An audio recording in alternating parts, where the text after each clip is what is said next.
जिंदगी में कुछ थोड़ा सा दूसरों का ख्याल रखना, ये भी तो दीन का हिस्सा है ना। आप अपनी जिंदगी में हमेशा अपने लिए सोचें, किसी और का सोचे ही ना। तो मेरे अजीज, याद रखेंगे आप, इमाम ज़ैनुल आबिदीन कहते हैं नबी पाक सल्लल्लाहु ताला अलैहि वसल्लम ने ना हजरत इमाम अली मकाम की, इमाम हसन और हुसैन की इस तरह से कुछ तरबियत फरमाई थी कि गरीब परवरी उनके अंदर रच बस गई, मिजाज बन गया था। वो गुरबा बैठे थे, दस्तरखान बिछाए सड़क के किनारे, तो इमाम हुसैन गुजरे तो उन्होंने आवाज दी। इमाम साहब रोक गए, कहने लगे हुजूर थोड़ी रोटी नहीं खा लेते हमारे साथ। तो इमाम साहब आ गए, नीचे बैठ गए गरीबों के साथ।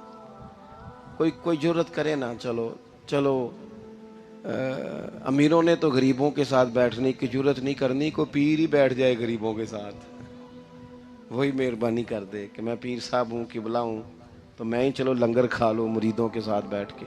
हमारी तो महफिलों में भी ना जी, नात खानों का, मौलवियों का, दूसरों का खाना और होता है, और गरीब आदमी को शापर में चावल डाल के देते हैं और साथ उसे कहते हैं ये लंगर शरीफ है।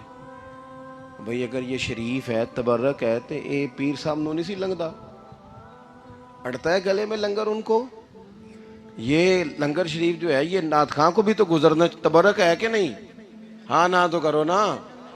तो जी ज्यादा तबर्रक वाली शय वे वो पीरा भी तो खानी चाहिए ना, नात खां को भी। उसके लिए लहदा से मुर्ग मुसल्लम आला खाने। मैं अक्सर दोस्तों से कहता हूँ चलो मिलाद शरीफ पे ही सही, सबके लिए अच्छा खाना पकाओ। चलो जिस गरीबों के बच्चों को, बेचारों को सारा साल वो बोटियों के लिए लड़ते हैं, तुम मिलाद भी अच्छी रोटी पका दो, तो बच्चा जब खाएगा ना बहुत सारियां बोटियां और चावल, और अपने अब्बा से पूछेगा कि अब्बा जी आज की गल है, बड़ा गोश्त पे लब्ध है।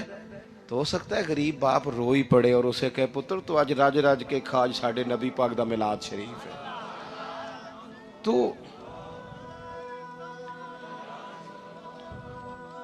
तो इमाम हुसैन रदी अल्लाह तआला अन्हु ना आके गरीबों के बीच बैठ गए जमीन पे। उन्होंने कहा खाइए। तो वो जिस तरह वो खा रहे थे ना, सादे बर्तनों में सादे, इमाम हुसैन खाना खाने लग गए। मैंने कहा खैर का काम कोई भी मिले उसे जाया, चलो और कुछ नहीं कर सकते थे, किसी को सड़क ही पार करा देना बीना को, चलो और कुछ नहीं कर सकते, तो आपको पता है कि सामने वाला बोझ लेके गुजर रहा है, आप थोड़ा सा हट जाएं रोड से, उसे गुजर लेने दें। कोई तो काम जिंदगी में, कोई इरादा तो खैर का बंदा करे। इमाम हुसैन बैठ गए, उनके साथ रोटी खाई। थोड़ी देर के बाद इजाज़त ली, फरमाया जाऊं? कहने लगे हुजूर और खाइए। फरमाने लगे मैं तो अभी रोटी खा के आया था और आज तक ऐसा नहीं हुआ कि दोबारा खाना खाऊं, एक लुकमे की भूख नहीं थी, जितना भी खाया है ना ये तुम्हारा दिल खुश करने के लिए खाया है। गुरबा मसाकिन की व आमिलुस सालिहात, ईमानदार बंदा ईमानदारों जैसे काम करता ही अच्छा लगता है। 25-25 हज किया इमाम हसन और हुसैन ने मदीने से मक्के पैदल जाके। कितने बोलिए? मैं कहता हूं चलो हम बाजमात नमाज ही पढ़ लिया करें। चलें, हुजूर सल्लल्लाहु अलैहि वसल्लम ने फरमाया फजर की नमाज पढ़ के बैठ जाओ, इशराक चाश तक अल्लाह का जिक्र करो, 2 नफल इशराक के 2 चाश्त के पढ़ लो, अल्लाह 2 हज और 2 उम्रे का सवाब अता कर देगा। मुश्किल काम तो नहीं है। मुश्किल तो हाँ ही नहीं की थी थे, ये मुश्किल है। वैसे ये कि आँख खुल जाए तो 25-30 मिनट 40 मिनट मोबाइल पे गुजर जाए वो तो सौखा है, ये मुश्किल है। दोस्तों नेक आमाल, उन पर कोशिश, अहले बैत ने हमें सबक ये पढ़ाया है, हुजूर के असहाब ने हमें सबक ये पढ़ाया। तीसरी बात फरमाया वातवासो बिल हक, सिर्फ ये नहीं कि तुम नमाज पढ़ के तो बैठ जाओ, तुमने ना बेनमाजी को नमाज की दावत भी देनी है। मजलूम पर जुल्म होता रहे और कोने में चुप करके बैठे नहीं रहना, बल्कि अगर हाथ पकड़ा जा सकता है तो जालिम का हाथ पकड़ना है। नबी पाक अलैहिस्सलातु सलाम ने फरमाया अपने भाई की मदद करो, चाहे वो जालिम हो या मजलूम हो। भाई की मदद करो चाहे जालिम हो या मजलूम हो। तो सहाबा ने अर्ज की, या रसूल अल्लाह सल्लल्लाहु ताला अलैहि वसल्लम, ये मजलूम की मदद तो समझ में आती है, ये जालिम की मदद कैसे करें?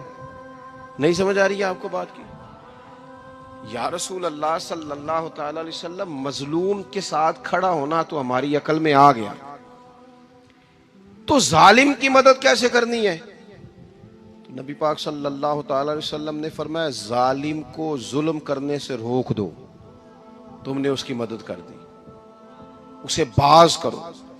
लेकिन हम तो इतनी जुर्रत ही नहीं रखते बदी को बदी कहने की, इतनी ताकत ही नहीं होती। झूठ को झूठ कहने की हिम्मत, हमारे घर में सारा कुछ हो रहा होता है, हमें पता होता है कि फलां जगह पे हमारा कबीला, हमारी बरादरी गलत है, पर इतनी जुर्रत करते, हम सच बोलते जरूर हैं पर दूसरों के बारे में, अपने बारे में सच बोलने को तैयार नहीं होते। जुर्रत का मुजाहरा करें, जिंदगी में हक को हक कहना सीखें, गलत को गलत कहना सीखें, झूठ को झूठ कहें, बदी को बदी कहें, सच्चाई का साथ दें हमेशा। हमने जब तक, देखो ना, जुल्म होता रहे, ज्यादती होती रहे, अपना दरवाजा अंदर से बंद कर लो, पुत्र बाहर ना जाना। क्यों जी? बाहर उस पे जुल्म हो रहा है, उनके घर आग लगी है, कोई हमारे घर तो नहीं ना लगी। याद रखना, पड़ोसियों की आग ना बुझाओगे तो अपने घर भी आ जाएगी। अगर मजलूम का हाथ नहीं पकड़ोगे तो जालिम दलेर हो जाएगा। और हमारे जितने भी बुजुर्ग गुजरे, उन्होंने जालिमों को जालिम कहा। इमाम अहमद बिन हंबल ने जेल काटी, इमाम आजम अबू हनीफा ने जेल काटी। आजकल लोग कहते हैं, मौलाना साहब आपने ना जनाब गलत को गलत नहीं कहना, सियासत की बात नहीं करनी। क्यों जी? किस लिए नहीं करनी? सियासत तो तदबीर का नाम है। बनु इसराइल में जितनी भी तदबीर होती थी वो सारे अंबिया किया करते थे। क्यों ना बात करें? ये जिन कुर्सियों पे आज तुमने जालिमों जाबिरों को बिठाया, ये कुर्सी तो हजरत अबू बकर सिद्दीक जैसे लोगों की है, ये तो हजरत उमर जैसे लोगों की सीट है, हजरत उस्मान गनी जैसे लोगों का काम है, मौला अली जैसे लोगों का काम है। गलत जगहों पे गलत लोग बिठा दिए और फिर झूठे को झूठा भी ना कहे, जालिम को जालिम भी ना कहे। हमसे ना रकम होंगे कसीदे यजीद के, क्योंकि हम लोग तो हुसैन के सीरत निगार हैं। ये क्या बात हुई? आप सच्ची बात ही ना करें, कलीमा हक कहें, हमेशा खरी बात कहें, सच्ची, गरचे अपना नुकसान हो, हक के साथ खड़े होना सीखें।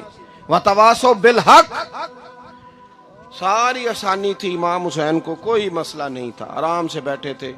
आज कितने मौजों में बैठे हैं, पीर साहिबान, मौलवी साहिबान, खतीब साहिबान, सियासतदान, वडेरे, मौज लगी हुई है। किसी को कुछ नहीं कहना, कुछ कहेंगे तो फिर बंदे मुखालफत करेंगे। तो इमाम हुसैन मस्जिद नबी में जुम्मा पढ़ाते थे, चुप करके बैठे रहते। हुजूर सैयद आलम अलैहिस्सलाम के मज़ार अनवर के पास बैठे थे, बैठे रहते। लेकिन इमाम हुसैन ने फरमाया, जालिम हुक्मरान बने तो वो कौमों को तकलीफ देते हैं, वो मिली नुकसान करते हैं, वो उम्मत का चेहरा मोहरा बिगाड़ के रख देते हैं। लिहाजा खड़े होना पड़ता है, कलिमा हक कहना पड़ता है, इलाए कलिमतुल हक के लिए निकलना पड़ता है। आप अपनी जिंदगी के अंदर सच्ची बात करना सीखें। इलेक्शन के दिन आ गए, मेरे एक बड़े मोहब्बत वाले साथी थे, वो आ गए वोट के लिए। वैसे भी ये जो बीमारी हमारे मुल्क में ना जी, हमारे यहाँ हुक्मरान बाजों का कहते हैं, ओए हो जी जमहूरियत बड़ी जरूरी है। वो भी किस मुसीबत का नाम है जमहूरियत?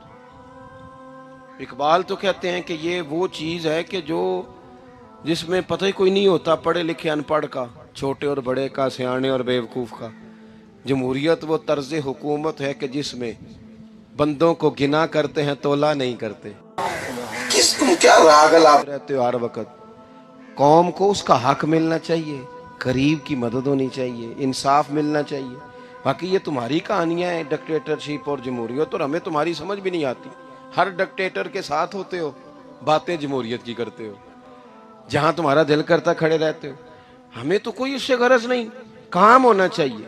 बल्कि जो लोग कुव्वत नाफजा रखते हैं उन्हें समझना चाहिए कि मुल्क की भाग दौड़ हमेशा मजबूत हाथों में रहे, और वो इस तरह का निजाम वज़ा करें, मिल बैठे सारे इदारे, कि गरीब की सुनी जाए। वो मुझे बड़ी अच्छी तरह याद है, जब वो एक हुकूमत ख़त्म हुई और जो एक फौजी रह के गए थे 11 साल, उनकी हुकूमत आई तो मैं बाहर निकला तो एक बुजुर्ग थे, वो सुबह सुबह नाश्ता बेचा करते थे हमारे इलाके में, चावल और चने बने। तो मैंने उनसे कहा, बुजुर्गो पता लगा जे रात की हुकूमत बदल गई है। तो फरमान लगे, पुत्र जेड़ा मर्जी भी आ जाए, मैं तो यार चौल बेच के रोटी खानी है, हमें तो इनसे गरज ही नहीं। अल्लाह जाने कौन आया कौन गया, तो खेल तमाशा बनाया हुआ है। तो झूठे को झूठा कहे। मेरे एक दोस्त हैं, इलेक्शन लड़ते हैं, मुझे एक दफा आके कहने लगे, आपने कभी वोट नहीं डाला, इस दफा जरूर डाले। मैंने कहा नहीं डालता मैं।